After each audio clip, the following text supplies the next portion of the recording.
morning, guys. So today's topic is factory pattern, and I striked out. I will explain you why I striked out. Um,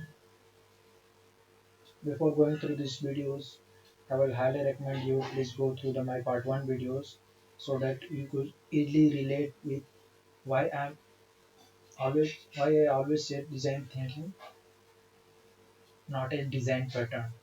So and I will also say you that don't study according to the pattern. Always study as per your problem. Think according to your problem, then apply the patterns. So, and when you will apply, you will directly come with, oh, this is the problem. So we'll directly apply that pattern. What the pattern? Pattern was that we will create some object, make a singleton and all that. Mostly I see on the YouTube videos or the different type of lectures I saw on the YouTube or internet. So I will recommend you don't go through this all this. Think according to the problem. So let's start. Suppose there is a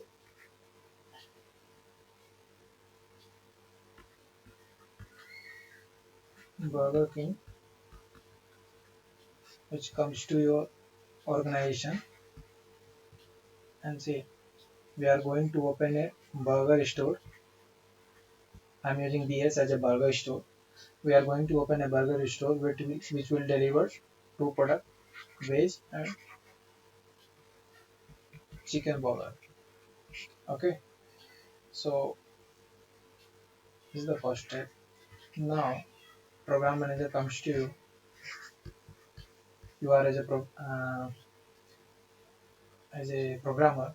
Program manager comes to you and say that, hey, we are going to create a burger store software for the Burger King, which can deliver the two product, veg and chicken burger. Now, as a programmer, what will think? Okay, great. So we'll have a burger store.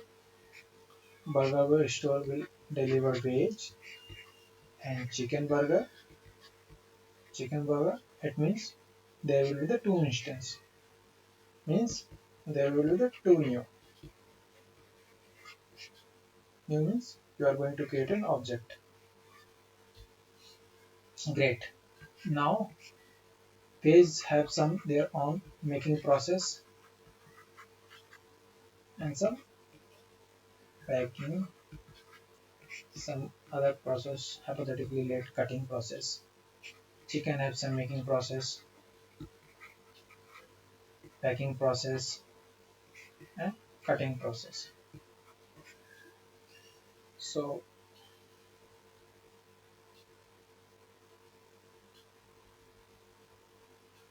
great.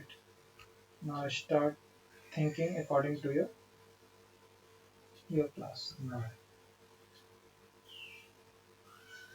as per the diagram, you can easily understand. Oh, great. We will have a burger store class. Burger store class will accept something, some order from the client, and this order will deliver veg or chicken as per the client needs. Okay, and okay, so veg will create a veg and chicken burger. So we are going to create veg burger and chicken burger. It means there will be the two instance new. It means veg have their own class, chicken have their own class, and since both have their own making process, so we will create an interface which will have making process, packaging process, cutting process, their own process, and will deliver according to the client requirement. Let's jump into the code.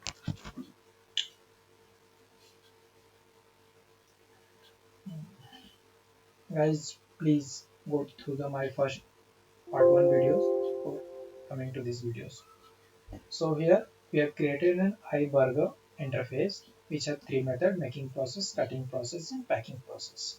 Now veg burger have their own making process, cutting process, packing process. Same chicken burger will have their own making process, cutting process, and packing process. Now this is the burger store.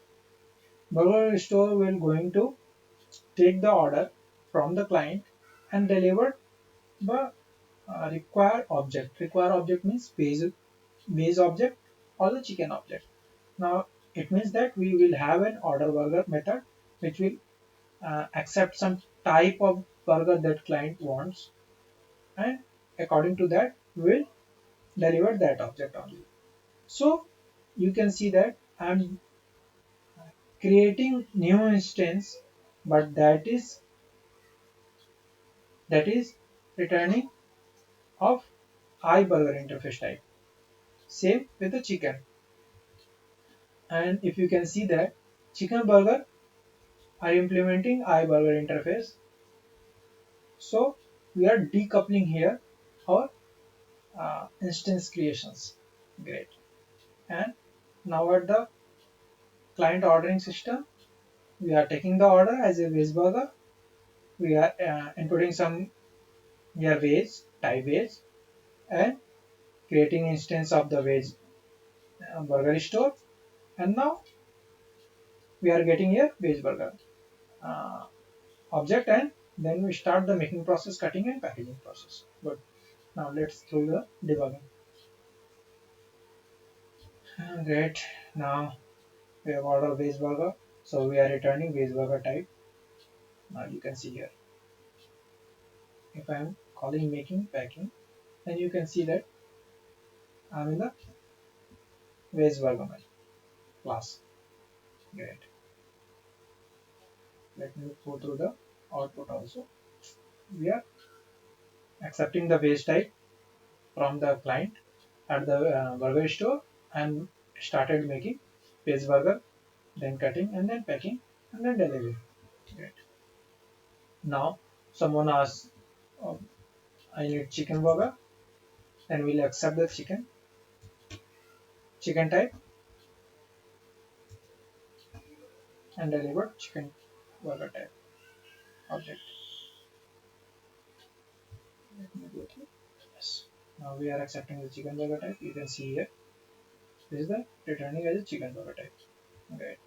Now if I am making the process, and you can see that we are in the chicken burger process. Right. I hope you understand till now.